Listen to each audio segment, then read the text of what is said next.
দেখুন বন্ধুরা, আমি এখন করব কচুর শাক। কচু মানে দুধ কচু যেগুলো বলে, মাঠে হয় সাদা সাদা মতন পাতা, এই কচু গাছের ডাঁটা দিয়ে আর ইলিশ মাছের মাথা দিয়ে করব।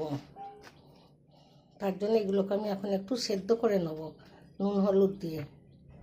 দেখুন বন্ধুরা, সিদ্ধ করতে দিয়ে দিচ্ছি।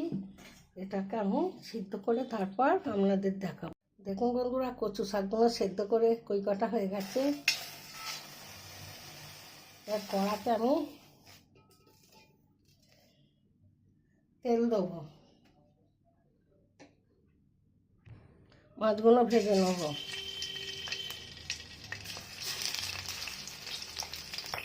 বন্ধুরা, মাথাগুলো ভাজা হয়ে গেছে, তুলে নেবো।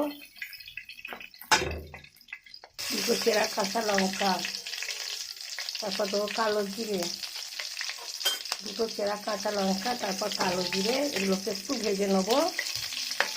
মাছের তেলটা কিন্তু তুলিনি, ওই তেলেতেই দিয়ে দিচ্ছে পেঁয়াজ।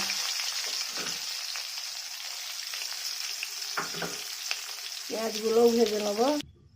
এবার রসুন দেবো, রসুনটাকে ভালো করে ভেজে নেবো। এবার দেবো লঙ্কা গুঁড়ো, তারপর দেবো হলুদ গুঁড়ো, তারপর দেবো ধনে আর জিরে একসাথে, তারপর দেবো সামান্য চিনি। এটাকে আবার একটু ভেজে নেব মশলাটাকে।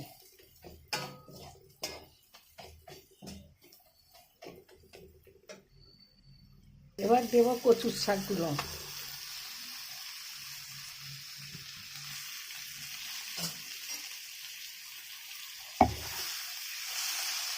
কচুর শাকগুলো দিয়ে ভালো করে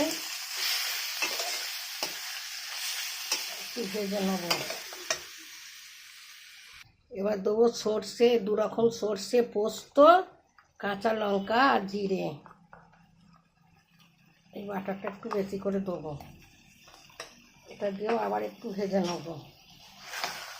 রেসিপিটা বড় হয়ে যাবে, ওই জন্য আমি একটু তাড়াতাড়ি করছি, কেননা বেশি দেখাতে পারছি না। বেশি বড় হয়ে গেলে কেউ দেখতে চায় না।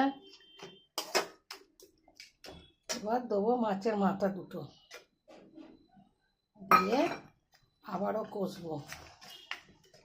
তারপর দেবো নুন, নুনটা লাস্টে, নুনটা চেখে দেখতে হবে, কেননা শাকে নুন দেওয়া আছে।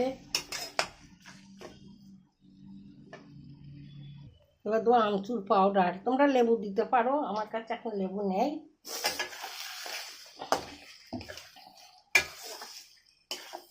দিয়ে তেলটা ছেড়েও গেছে, খুব সুন্দর হয়েছে ইলিশ মাছের মাথা দিয়ে কচুর শাক। এত টেস্টি হয়েছে, সেন্টও বেরোচ্ছে, তেলটাও ছেড়ে গেছে। এটাকে আমি এবার নাড়তে নেবো। পুরো রেডি হয়ে গেছে। দেখুন বন্ধুরা, আমার ইলিশ মাছের মাথা দিয়ে কচুর শাকটা একদম পুরো রেডি হয়ে গেছে। এই রেসিপিটা ভালো লাগলে লাইক করবে, ফলো করবে, আর ফেসবুক থেকে দেখলে ফলো করবে। আসছি অন্য রেসিপি নিয়ে। আপনারা ভালো থাকুন, সুস্থ থাকুন, সবাইকে কমেন্ট করে জানাবেন